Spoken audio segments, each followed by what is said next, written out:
দুর্ঘটনায় পতিত হচ্ছে। গত বছর এ ধরনের 92টি দুর্ঘটনা ঘটেছে। সড়কে অবৈজ্ঞানিক পদ্ধতিতে নির্মিত উঁচু স্পিড ব্রেকারের কারণে মোটরসাইকেল দুর্ঘটনা বাড়ছে। সড়ক দুর্ঘটনায় একই পরিবারের একাধিক সদস্য, এমনকি পুরো পরিবার নিহতের ঘটনা বাড়ছে। গত বছর ভারী যানবাহনের সঙ্গে সিএনজি, অটোরিকশা, অটোভ্যানের সংঘর্ষে কমপক্ষে 43টি পরিবার পুরোপুরি নিহত হয়েছে। সড়ক দুর্ঘটনায় নিহতদের পরিচিত। সড়ক দুর্ঘটনার প্রধান কারণসমূহ: 1. ত্রুটিপূর্ণ যানবাহন, 2. বেপরোয়া গতি, 3.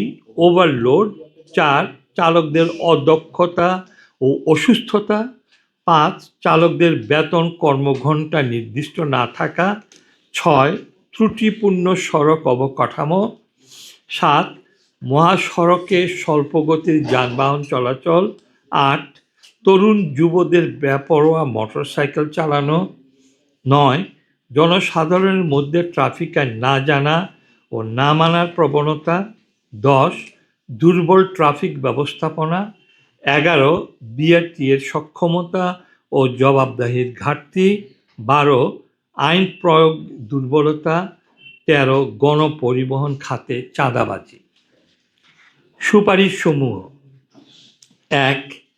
জাতীয় সড়ক নিরাপত্তা কাউন্সিল পুনর্গঠন করে এই কাউন্সিলের অধীনে বিআরটিএ, বিআরটিসি এবং ডিটিসিএ পরিচালনা করতে হবে। কাউন্সিলের হাতে আইন, বিধি ও নীতিমালা প্রণয়নের ক্ষমতা থাকতে হবে। 2. বিআরটিএ, বিআরটিসি এবং ডিটিসিএর ব্যবস্থাপনা ও কাঠামোগত সংস্কারের মাধ্যমে প্রতিষ্ঠানগুলোর কার্যকারিতা, স্বচ্ছতা এবং জবাবদিহিতা নিশ্চিত করতে হবে। 3. বিআরটিএ, বিআরটিসি এবং ডিটিসিএ শীর্ষ পদে প্রশাসন ক্যাডারের পরিবর্তে সংশ্লিষ্ট ক্ষেত্রে দক্ষ, অভিজ্ঞ, বিশেষজ্ঞ ব্যক্তিদের নিয়োগ দিতে হবে।